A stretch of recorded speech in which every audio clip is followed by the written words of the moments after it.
Come on, kid, this way. Take a seat in my office. Is he okay? He'll be fine. Kid like that with all that money, he'll be just fine. Shut up, now. He's 8 years old and all alone. Money won't fix that. Whatever you say, Gordon. 2009 saw the release of one of the best comic book-inspired games ever released.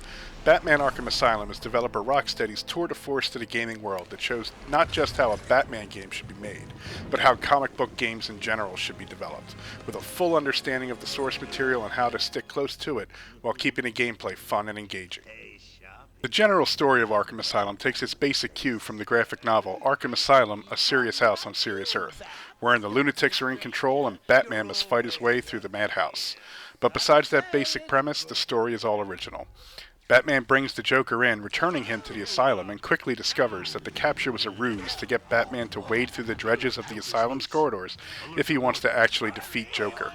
From here, players are taken on a fun and engaging Batman adventure unseen in video games before.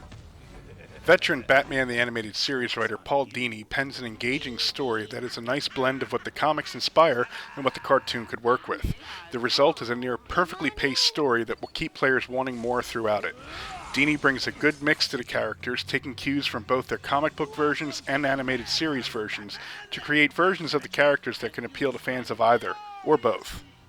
Dini isn't the only animated series regular to return for Arkham Asylum. Kevin Conroy reprises his role as the Dark Knight, playing a more serious version of Batman.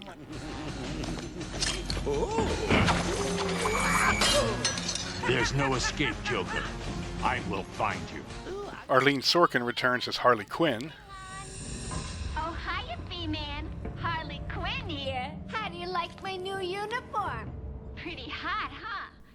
And of course, Mark Hamill returns to play the Clown Prince of Crime, who is closer to his comic book version, maniacal and remorseless. Hamill gives what I feel is his best performance as the Joker to date. Drop you like a sack of puppies. Say good night, that's. Boom! Only kidding. The rest of the sound design doesn't disappoint either.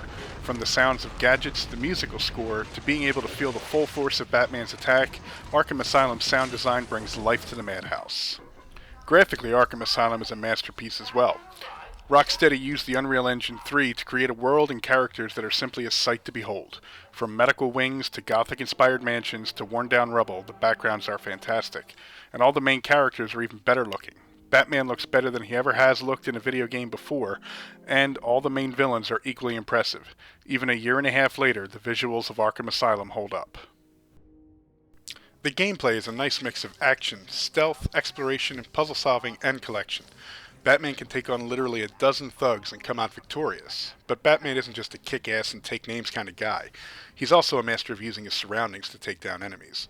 Rocksteady mixed things up pretty well in this regard, allowing Batman to be very in-your-face with normal enemies and needing more strategy with enemies that carry certain weapons. Batman isn't superhuman, and bullets show this off pretty quickly. Some idiot is running around the asylum dressed like a bat. I know! Crazy! The standout part of the game, however, has to be the combat. Rocksteady made the basics of combat exceptionally easy, utilizing only two main buttons, one for strike and one for counter, but made the fighting very deep once players started to master it. Button mashing will get players nowhere, while calculated and timed strikes and counters will reward players with an amazing array of animations during the battles that can almost make players believe the fights were simply scripted and they are just watching the way Rocksteady thought the fight should have happened. Seriously, the animations for the fights are that good and amazing to watch.